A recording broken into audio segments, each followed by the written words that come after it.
There is a particular kind of pain that arrives after spinal surgery that no doctor really explains to you beforehand. Not the sharp pain. They warn you about that part. The incision. The muscle spasms. The burning sensation when you move the wrong way. They hand you pamphlets and prescriptions and reassuring smiles about all of those things. What they do not warn you about is the helplessness. The humiliating reality of needing assistance to sit upright in your own hospital bed. The strange vulnerability of waiting for someone else to help you stand because your body suddenly no longer trusts itself. The silence that settles into a room after visiting hours end and nobody comes back.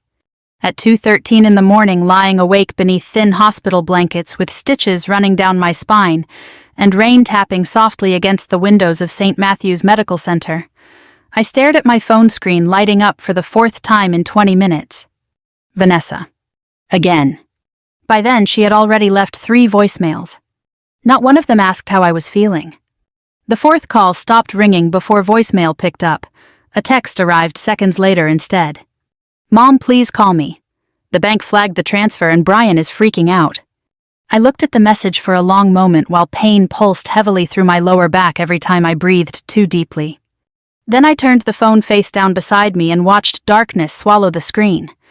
Because 12 hours earlier, my daughter had told me her Mediterranean cruise mattered more than helping me recover from surgery.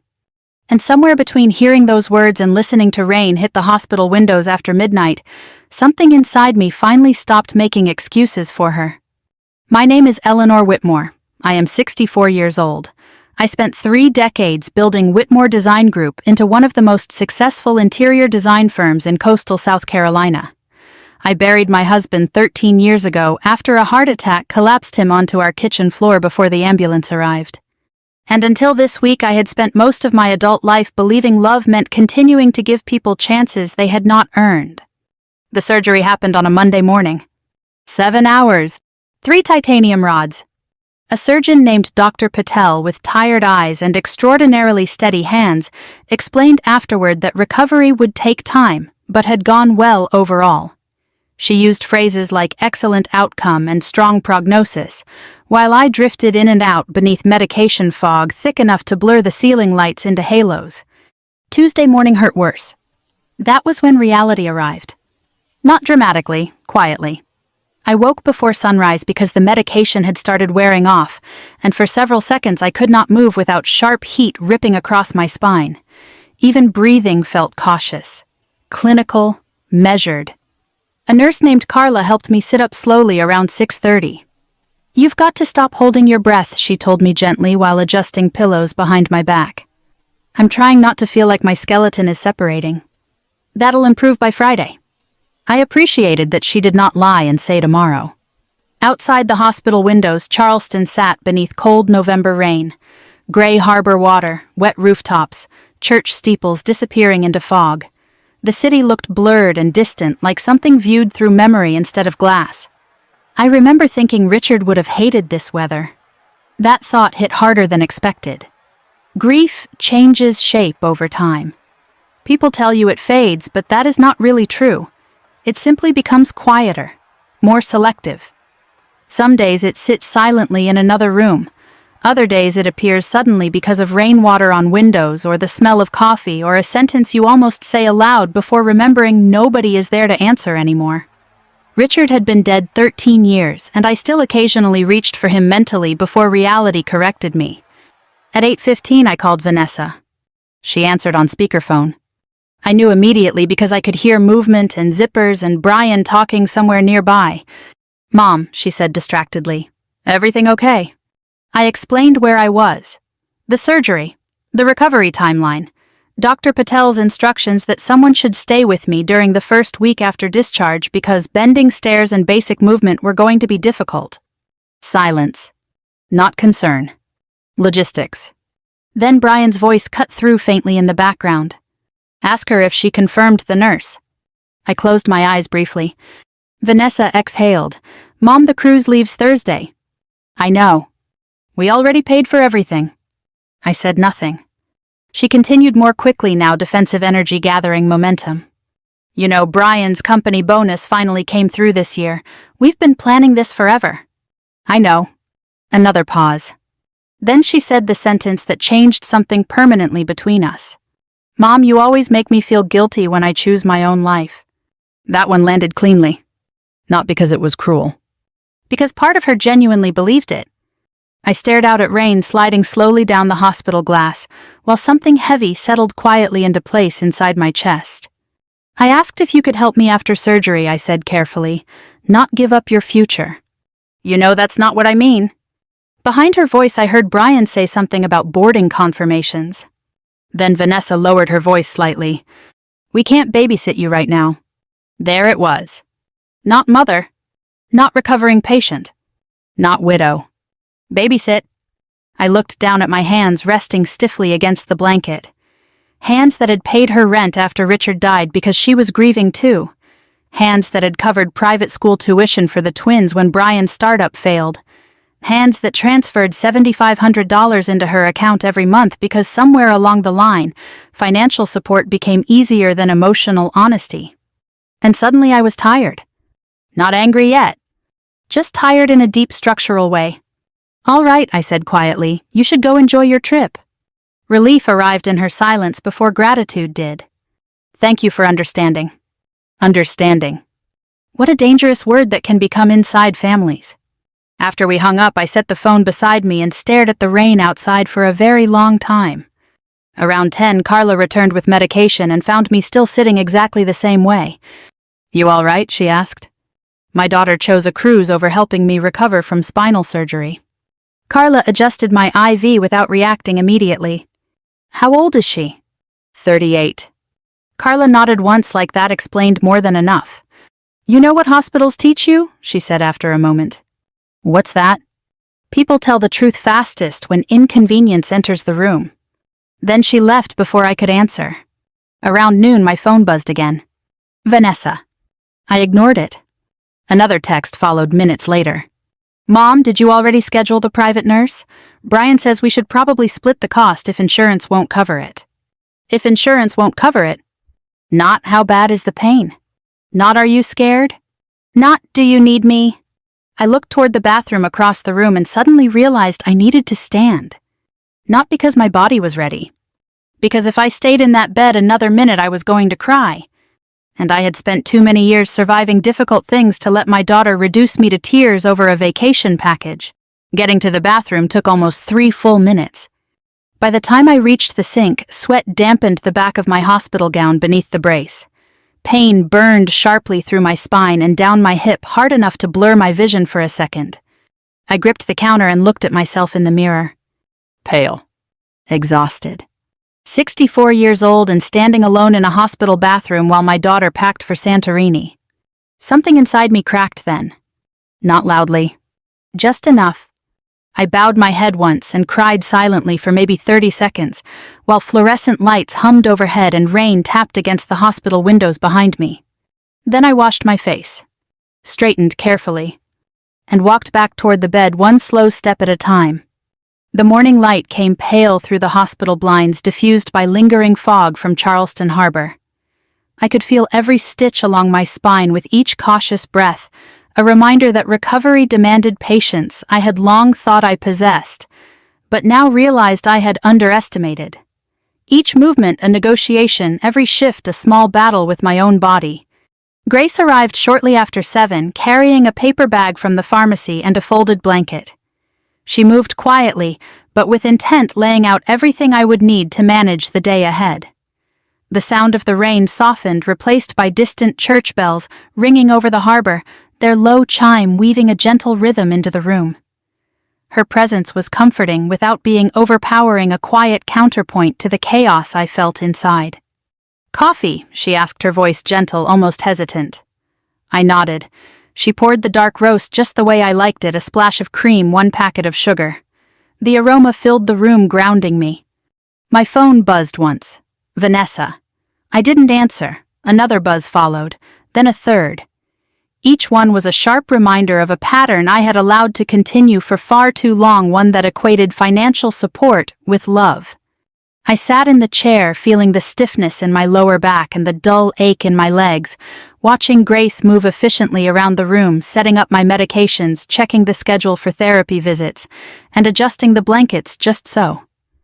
It struck me how different her care felt from Vanessa's concern, a calculated convenience, and how Grace's care was rooted in a quiet attentiveness that spoke of understanding, not obligation. Around 9, I opened the banking app.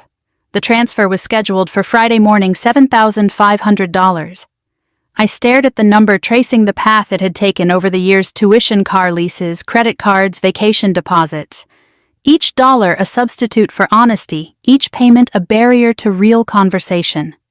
For a long moment I simply held my breath, contemplating the change I was about to make. I tapped cancel with deliberate calm, not dramatic, not triumphant, just resolute. A weight lifted immediately, and with it a clarity I hadn't felt in years. The phone buzzed again. Vanessa panicked this time. "Messages, Mom, we need to know about the nurse. Is everything arranged?" Calls, missed calls, texts, a flurry of activity that had nothing to do with concern and everything to do with convenience. I left them unanswered. Grace glanced at me, eyes steady. "You're sure?" she asked softly. "Yes," I said, "I'm sure." The rest of the day passed in measured motions. Physical therapy came early afternoon. The pain persisted, but my mind felt sharper, clearer. I realized that action, calm, intentional, and firm, could feel more powerful than years of reactive generosity. By evening, the rain had cleared, leaving the harbor, and city streets glistening under muted streetlights. I leaned against the window, looking out at the faint reflection of Charleston's lights in the wet pavement. Grace sat nearby, quiet but present, the contrast between her and Vanessa's absence striking sharply in my mind. In that silence, the realization crystallized: loyalty was proven through presence and care, not through automatic payments or convenient gestures. Those who truly mattered would show up unasked, without expectation, while those who took for granted would scramble when the structure they relied upon changed. I learned something uncomfortable about silence over the next 2 days. When people stop receiving money from you, they suddenly become much more communicative. By Friday afternoon, Vanessa had called 19 times, not 73. I realized afterward that the exact number did not matter nearly as much as the speed behind it. Panic has its own rhythm. Short voicemails, follow-up texts 3 minutes later, then another call before you've had time to answer the first one. "Mom, please call me." The transfer bounced again. "Brian says maybe your account was hacked?" Then later, "Mom, this isn't funny." That one almost made me laugh despite the pain medication. Grace arrived around noon, carrying groceries and a stack of paperwork from my mailbox. She looked tired this time, actually tired. There were dark circles beneath her eyes and rainwater still clinging to the shoulders of her coat. "You drove in this weather?" I asked. "It's Charleston. This barely qualifies as weather." She moved through the kitchen, putting things away, while I sat carefully at the table, trying not to twist wrong in the chair. Every movement still felt stitched together badly. The muscles around my spine spasmed unexpectedly if I reached too far or stood too quickly. Recovery strips away illusion fast, especially the illusion that independence is permanent. Grace set soup on the stove, then leaned against the counter, studying me quietly. "You look angry today." I think I finally caught up emotionally. That usually happens after the adrenaline wears off. I looked down at my phone resting beside the sugar bowl. 4 more missed calls. "You know what bothers me most?" I asked. Grace waited. She didn't even pretend well. That landed heavier than I expected once spoken aloud.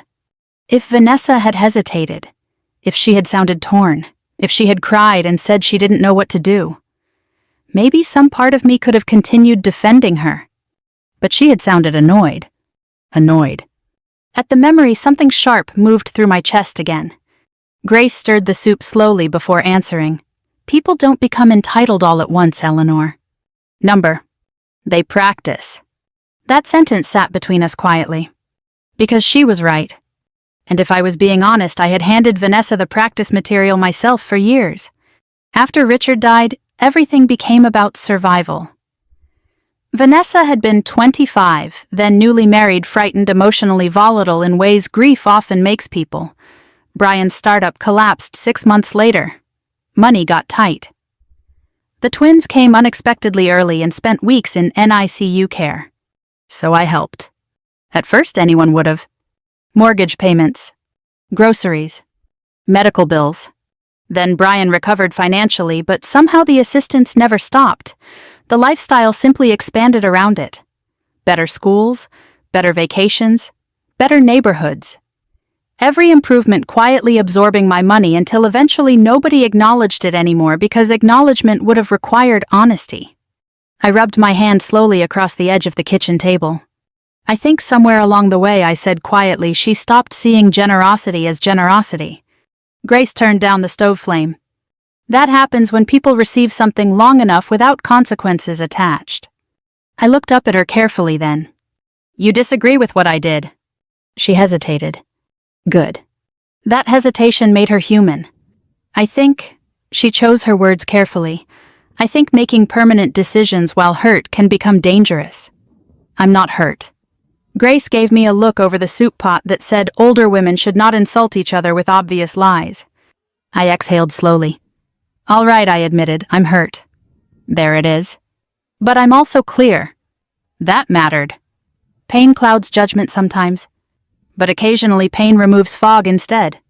The phone rang again. Vanessa. I silenced it without looking. Grace watched quietly for a moment before speaking again. Have you considered she might genuinely not understand how bad this feels? She's 38. Yes, but emotionally? Grace shrugged slightly. You spent years cushioning every consequence before it reached her fully. There it was again. Not blame exactly, but proximity to it. And the frustrating thing was that she wasn't wrong. By evening, the rain had stopped completely. Cold gold sunlight stretched across the harbor outside the kitchen windows, while church bells drifted faintly through downtown Charleston. I stood slowly near the sink trying to wash a coffee mug one-handed when pain suddenly shot violently through my lower back, hard enough to make my knees buckle. The mug slipped from my hand and shattered across the tile. For one terrifying second I genuinely thought I might fall. Grace crossed the kitchen in 2 steps and caught my arm before I hit the counter. Easy, she said sharply. I gripped the edge of the sink, breathing hard while pain radiated hot and sickening through my spine. God, I hated this. Hated weakness. Hated dependence. Hated needing someone else to steady me in my own kitchen. Grace crouched carefully beside the broken ceramic pieces. Sit down before you tear something. I'm fine. You nearly collapsed. I dropped a mug. You almost dropped yourself. That shut me up. I lowered myself slowly into the chair again while she cleaned the shattered pieces from the floor. And suddenly, without warning, I remembered another kitchen. Different year. Different pain. Richard standing barefoot on hardwood floors at 2 a.m. after Vanessa brought the twins home from the hospital. One baby crying, the other screaming. Vanessa exhausted and panicking because she thought she was failing motherhood already. Richard had taken both babies from her arms without a word and said softly, "Go sleep. We've got them. We've got them." That was what family sounded like when love was healthy. Not transactions, not obligations. Presence. Grace carried the broken mug pieces toward the trash and glanced back toward me. You disappeared somewhere. I swallowed once, just remembering what things used to sound like. The room grew quiet after that. Around 7:30 headlights swept across the front windows. A car door slammed outside. Then another. Grace looked toward the driveway first. I already knew. Vanessa. Earlier than expected. The front door opened hard enough to hit the hallway wall. Then my daughter's voice carried through the house sharp with anger and panic before she even entered the kitchen. Mom, what the hell is going on? Vanessa looked beautiful when she was angry. That sounds cruel to admit about your own child, but honesty matters more than politeness at my age. Her cheeks flushed deep pink beneath expensive makeup, dark hair still perfectly blown out despite international travel. Gold earrings Richard had bought her for her 30th birthday, swinging sharply as she moved through the kitchen toward me with Brian close behind her carrying 2 designer suitcases and the exhausted expression of a man already regretting being involved. What is going on? She demanded again. Grace straightened slowly from beside the sink where she had just finished cleaning broken ceramic from the floor. "Vanessa," she said carefully. "Oh, don't," Vanessa snapped immediately. "Do not stand there pretending you had nothing to do with this." There it was. Not concern. Not fear. Blame. Grace's jaw tightened slightly, though her voice stayed level. "Your mother had surgery 3 days ago. And suddenly her accounts are frozen the second you show up." "Vanessa," I said quietly. She turned toward me sharply. What exactly am I supposed to think?" Her voice cracked now beneath the anger. "Brian's card stopped working in Barcelona. The condo payment bounced. The school account." "The school account is still active," I interrupted calmly. She stopped. "Because I knew every account attached to her life better than she did. The twins' tuition remains covered through the academic year," I continued. "Their lives are not your collateral damage." Silence fell heavily for a moment. Brian finally stepped forward slightly. "Eleanor, maybe there's been some misunderstanding." "No," I said evenly, "there hasn't." That ended his participation immediately. He stepped back again without another word. Vanessa stared at me like she was seeing someone unfamiliar sitting at the kitchen table wearing her mother's face. I understood why. For 13 years I had softened every difficult conversation before it reached her fully. Even my criticism usually arrived wrapped inside solutions. This version of me, the one sitting quietly with pain medication still clouding the edges of my spine while refusing to rescue everyone emotionally, was new to her. "Mom," she said finally lower, "now you canceled everything without even talking to me." Something about that sentence almost took my breath away. "Without talking to me." I looked at my daughter carefully. "You told me a cruise mattered more than helping me recover from spinal surgery." Her eyes flashed immediately defensive. "That is not what I said." "It's exactly what you said." "No," Vanessa shot back, voice rising again. "I said you always make me choose between my own life and taking care of everyone else." Grace shifted slightly near the sink like she wanted to intervene, then stopped herself. "Good." This conversation belonged to me and my daughter. "You think helping your mother after surgery counts as losing your own life?" I asked quietly. "You always do this," Vanessa snapped. "You twist things until I sound selfish no matter what I say." The pain in my back pulsed harder now from tension and sitting upright too long. I could feel heat spreading beneath the brace near the incision site. But something colder had settled deeper inside me during the past 72 hours. Clarity. "I did not twist anything," I said calmly. "You called helping me babysitting." Vanessa opened her mouth, then stopped. "Because we both knew she had." Brian rubbed one hand across his forehead tiredly. "Maybe everybody should calm down." Vanessa turned on him instantly. "Don't tell me to calm down." "There are neighbors 10 feet away." "I don't care." That part at least I recognized immediately. Richard used to say Vanessa inherited all her emotions from me and all her stubbornness from him. Watching her standing furious in my kitchen suddenly felt like looking at fragments of 2 ghosts assembled into one exhausted adult woman. "I left a major client dinner in Rome because you stopped answering calls," Vanessa continued, voice trembling now beneath the anger. "Do you understand how humiliating that was?"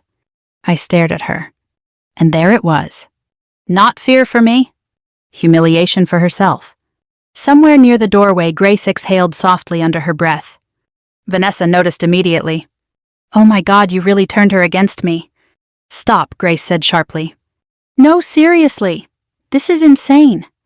3 days ago, everything was normal, and now suddenly she rewrites her entire life because you show up playing Florence Nightingale." "Vanessa." Grace's voice stayed calm, but steel entered it now. "Your mother needed help. And she has money for nurses." That one echoed through the kitchen. Then silence crashed down after it. Because finally even Vanessa realized how terrible it sounded once spoken aloud. I watched shame flicker across her face for half a second before pride buried it again. The saddest thing about entitlement is that it often grows around fear. And I knew my daughter well enough to recognize the fear underneath all this now. Not fear of losing me. Fear of instability. Vanessa had spent 13 years building her life on the assumption that I would always absorb impact before consequences reached her. The floor beneath her was moving for the first time since Richard died, and she did not know how to stand without it. I pushed myself carefully upright from the chair, ignoring the sharp pain tearing across my lower back. Grace stepped forward immediately. "Eleanor." "I'm fine." I wasn't fine. But some conversations require standing. Vanessa's expression shifted slightly, seeing the effort it took me just to straighten fully. For one brief second, guilt cracked through the anger. I saw it happen. "Good. Do you know what the worst part of this week was?" I asked quietly. Nobody answered. It wasn't the surgery. I looked directly at Vanessa. It wasn't even the cruise. I paused. It was realizing you never once asked whether I was frightened. That landed. Hard. Her face changed immediately. Because finally we had reached the actual wound underneath all the money and logistics and arguments. "You're my mother," she whispered weakly. "Yes. You've always been strong." And there it was. The real truth. Not cruelty. Assumption. I had spent so many years handling everything gracefully that my daughter genuinely stopped imagining I might need emotional care too. Something inside me softened slightly then, despite myself. Because flawed love is still love sometimes. Just immature. Vanessa's eyes filled suddenly with angry tears. "You think this is all Brian," she said quietly. "You think I became some spoiled, horrible person because I like nice things. I think I answered carefully that somewhere after your father died we both got lost." That shut the room completely silent. "Richard." We almost never said his name during conflict. Vanessa looked away immediately. "When Dad died," she said after a long moment, "everything fell apart." Her voice sounded smaller now. Younger somehow. "You started fixing everything financially because it was easier than talking about him." The accuracy of that hurt more than accusation would have. Brian looked between us uncertainly, like he had just realized this argument started years before he entered the family. Vanessa wiped beneath one eye angrily. "And every time I got scared after that, you made it disappear." "Yes. I had. God help me, I had. Not because she demanded it initially. Because I could not survive losing Richard and watching my daughter struggle too. So I overcorrected. Overprotected. Overpaid. And eventually generosity calcified into expectation. The kitchen had grown dark around us while we argued. Rain clouds moved heavily across the harbor outside the windows, turning the water nearly black. Finally, I reached toward the side table beside the kitchen doorway and picked up the cream-colored envelope resting there. The letter. I held it toward Vanessa. "What's this?" "The conversation we should have had years ago." She hesitated before taking it. "I don't want money from you because you feel guilty anymore," I said quietly. "And I don't want love from you because you feel financially dependent." Vanessa stared down at the envelope without opening it. "You wrote me a letter." "Yes." "Why?" "Because some truths deserve privacy before confrontation. Because reading forces people to sit still with words longer than arguments do. Because Richard used to write me letters during difficult years of our marriage when speaking felt too dangerous. But I only answered, because I needed you to hear me completely before defending yourself." Vanessa looked at the envelope for a long time, then finally nodded once. Not agreement. Not forgiveness. Just acknowledgement. And for the first time since this entire disaster began, the room grew honestly quiet instead of merely angry. Vanessa did not come downstairs the next morning. I heard her moving around the guest room sometime before sunrise, floorboards creaking softly overhead, bathroom sink running, closet door opening and shutting twice. Then silence again. Charleston woke slowly outside beneath pale gray skies and harbor fog thick enough to blur the boats into shapeless shadows beyond the water. The house smelled faintly of coffee and rain-damp cedar from the porch. Grace stood at the stove scrambling eggs while I sat carefully at the kitchen table, trying to stretch stiffness out of my lower back without swearing out loud. "You sleep at all?" she asked. "Poorly. You kept sitting up every 20 minutes. I'm 64, Grace. At this point, sleeping is mostly a rumor." That earned a small laugh from her. "Good. The house needed one." For a while we moved quietly around each other while morning settled fully across Charleston. Dishes, coffee, medication bottles lined neatly beside my water glass. Ordinary sounds. But tension lived underneath them now. The letter had changed something last night. I wasn't entirely sure what yet. Around 8:30, Vanessa finally appeared in the kitchen doorway. She looked exhausted. Not polished exhausted the way wealthy women sometimes curate vulnerability into attractiveness. Actually exhausted. Mascara gone, hair tied back carelessly. Richard's old college sweatshirt hanging loose around her frame. She held the letter in one hand. Folded carefully now instead of angrily crushed. Nobody spoke immediately. Grace glanced between us once, then quietly picked up her coffee mug.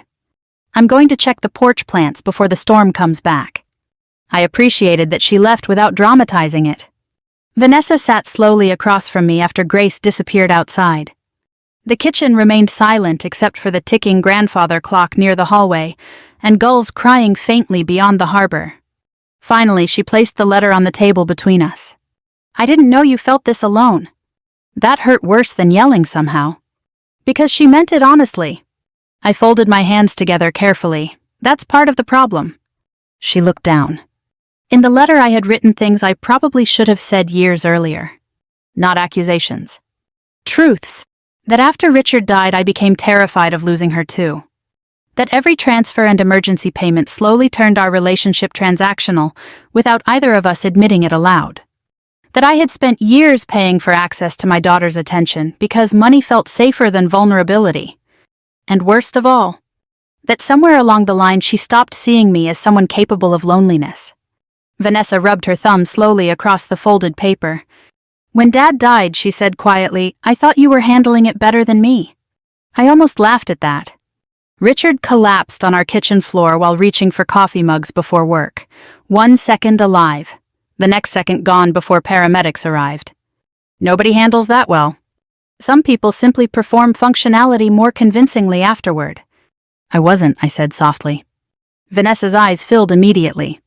You never let me see that. No. I looked toward the harbor windows. I thought if I stayed strong enough, you wouldn't fall apart too. Outside wind moved through the oak trees lining the backyard. Spanish moss swayed softly against gray morning light. Vanessa swallowed hard. I hated watching you become lonely after he died. There it was. The first truly honest thing either of us had said in years. Not about money. Not about responsibility. Loneliness. I looked back at her carefully. Then why did you stay away so often? That question sat heavily between us. Vanessa stared down at the kitchen table for several seconds before answering. Because every time I came here? She exhaled shakily. It still felt like Dad had just left the room. God. I had not expected that. And suddenly memories shifted position slightly inside my mind. Vanessa leaving dinners early. Avoiding holidays at the house. Always suggesting restaurants instead of coming home. I interpreted all of it as distance from me. Maybe some of it had actually been grief. The complicated thing about family is that people can wound each other sincerely while still loving each other completely. Vanessa wiped beneath her eyes quickly, embarrassed by tears. Brian thought staying busy was healthier, she admitted quietly. Trips, friends, work, anything distracting. She gave a weak, humorless laugh. And then eventually that life just became normal. I nodded slowly. Because that also made sense. People rarely drift into selfishness intentionally. Usually they drift there gradually while trying to outrun pain. Grace stepped quietly back inside, carrying damp gardening gloves, and immediately sensed the emotional shift in the room. She hesitated near the doorway. Vanessa looked toward her. I owe you an apology. Grace remained still. You don't owe me anything. Yes, Vanessa said softly, I do. Silence. Then Grace crossed toward the sink and began washing dirt from her hands. I wasn't trying to replace you, she said gently without turning around. Vanessa's face tightened immediately. I know. No, Grace replied calmly. I don't think you did. That landed harder than anger would have. Vanessa looked away again. She stopped. Started over. I came home last night ready to fight because I thought she was being manipulated. Grace dried her hands slowly with a kitchen towel. And now? Vanessa glanced toward me before answering. Now I think she finally got tired of carrying everyone. The room fell quiet again. Because that was true too. Not just financially. Emotionally. I had spent 13 years absorbing panic before it reached other people fully, managing discomfort, maintaining peace, keeping everyone functional. And somewhere inside all that management, I stopped asking whether anyone was doing the same for me. The grandfather clock ticked softly near the hallway. Outside, fog slowly lifted from Charleston Harbor, revealing strips of silver water beneath the clouds. Finally, Vanessa spoke again. "Are you really leaving the house to Grace?" Straight to it. Some habits survive even emotional breakthroughs. But her voice sounded different now, less entitled, more wounded. "Yes?" She nodded once slowly, like she had already expected the answer. "That hurt," she admitted. "I know. But..." She stared down at the folded letter again. "I think I understand it." Grace looked uncomfortable immediately. "Eleanor, maybe we shouldn't." "No," I interrupted gently, "we should." I looked directly at my daughter. "You know why Grace matters to me?" Vanessa stayed quiet. "Because she shows up before being asked." That sentence lingered in the room softly. "No cruelty attached?" "Just truth." Vanessa absorbed it visibly. Then after a long silence, she whispered something so quietly I almost missed it.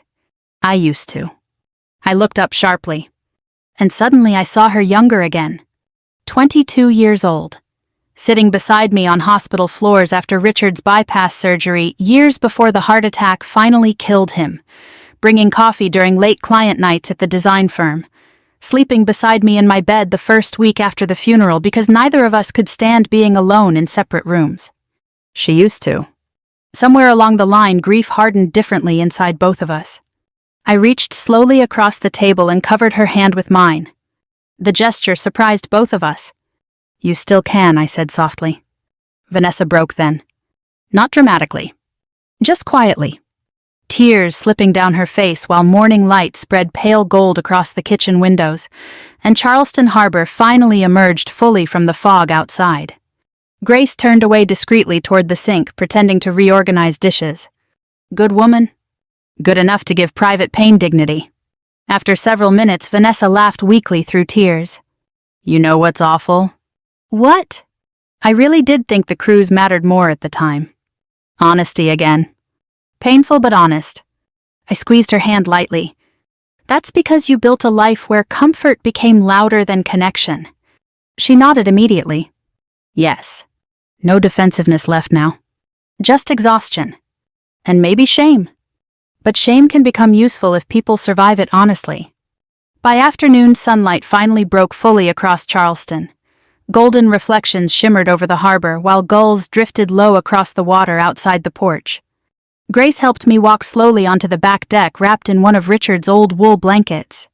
Vanessa followed quietly behind, carrying my coffee without being asked. Small thing, but meaningful. We stood there together watching boats move slowly through the marina, while cold November wind carried salt air across the porch. Nobody spoke for a while. Then finally Vanessa said softly, "I don't know how to fix 13 years overnight." I looked out across the harbor before answering. "You don't." The wind shifted gently through the oak trees overhead. But I said quietly, "You can start by staying." The next week moved differently. Not magically. That matters. People do not heal decades of emotional imbalance in a single kitchen conversation, while rain falls poetically outside Charleston windows. Real relationships are slower than that, more awkward, less cinematic. But something had shifted. And once truth enters a family completely, everyone either grows around it or keeps bleeding from it. Vanessa stayed. At first only because she clearly did not know how to leave without looking monstrous. I understood that. Grace understood it too, though neither of us said so aloud.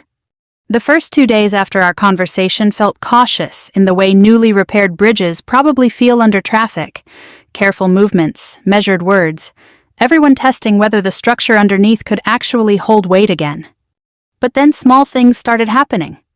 Real things. On Tuesday morning, I woke around 6 to the smell of coffee already brewing downstairs. When I reached the kitchen using the cane, Dr. Patel insisted I continue pretending not to resent. Vanessa was standing barefoot at the counter, wearing leggings, and one of my old sweatshirts, reading the medication schedule Grace had taped beside the refrigerator. You're supposed to take the anti-inflammatory with food, she said without looking up. I stopped in the doorway. Because she had noticed. Not dramatically. Not performatively. Just noticed. Grace glanced at me over her coffee mug from the table and wisely said nothing. Later that afternoon, Vanessa helped me shower for the first time since surgery. There are humiliations adulthood never fully prepares you for. Needing help stepping over the bathtub edge at 64 ranks fairly high among them. I've got you, Vanessa said quietly when I hesitated. The words hit unexpectedly hard.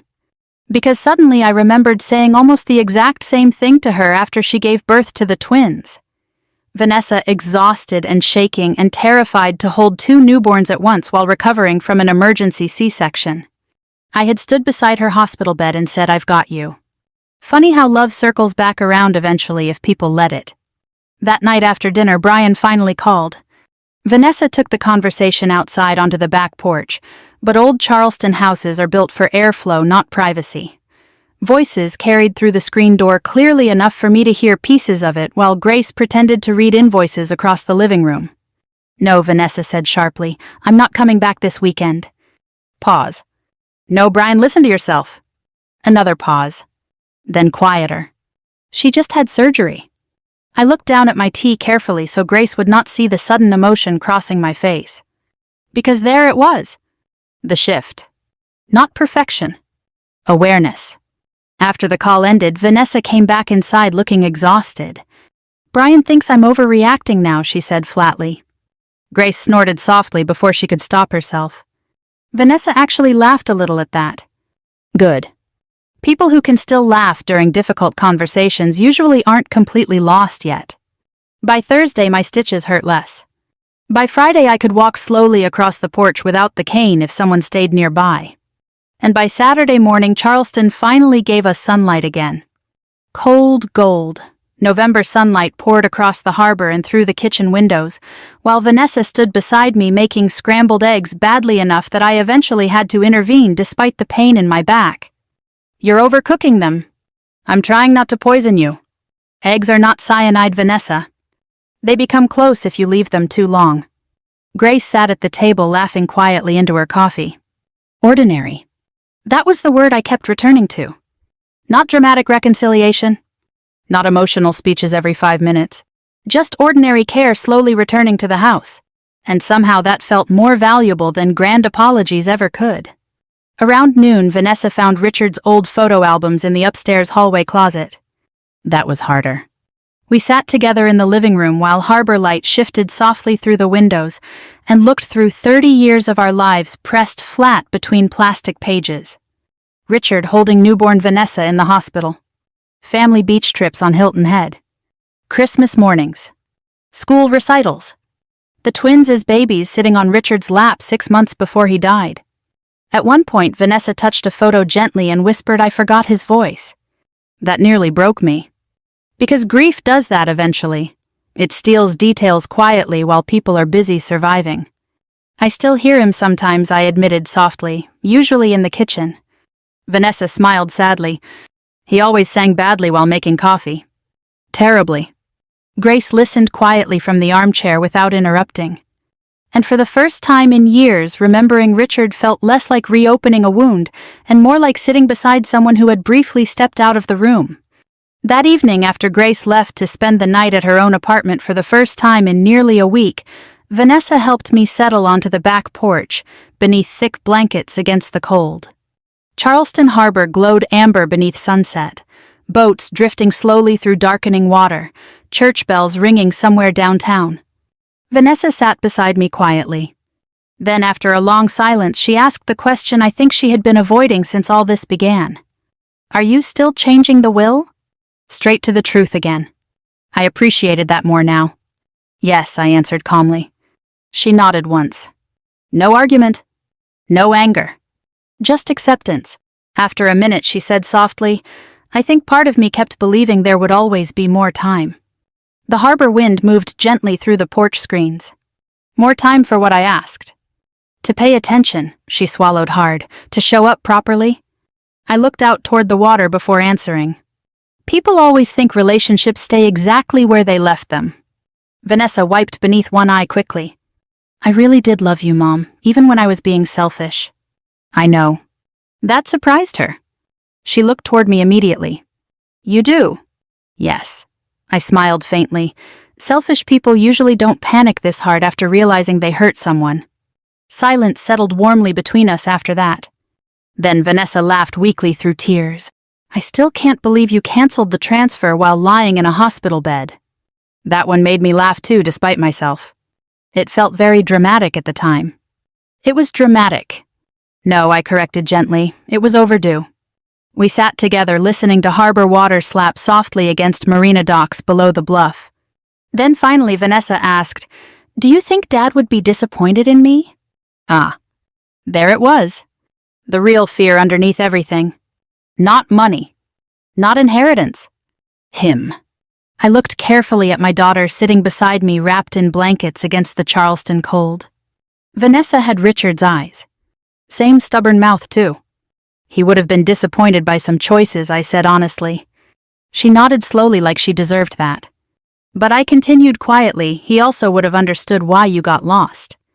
Her face crumpled slightly at that. Because mercy often hurts more than punishment when people already know they failed. The porch grew darker around us while sunset faded fully over the harbor. Finally, Vanessa leaned her head lightly against my shoulder the same way she used to after nightmares when she was little.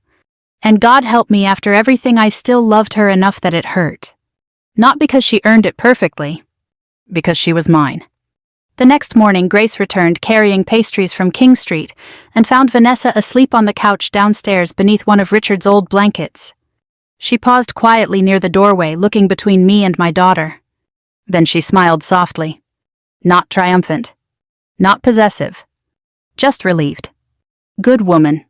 Later after breakfast, Grace prepared to leave again. At the front door, she hesitated while pulling on her coat. You sure you're all right here? She asked me quietly. I looked past her toward the kitchen where Vanessa stood rinsing coffee mugs at the sink without being asked. For years that kitchen held grief so heavily nobody wanted to stay inside it long. This morning it sounded different. Water running. Cabinet doors opening softly.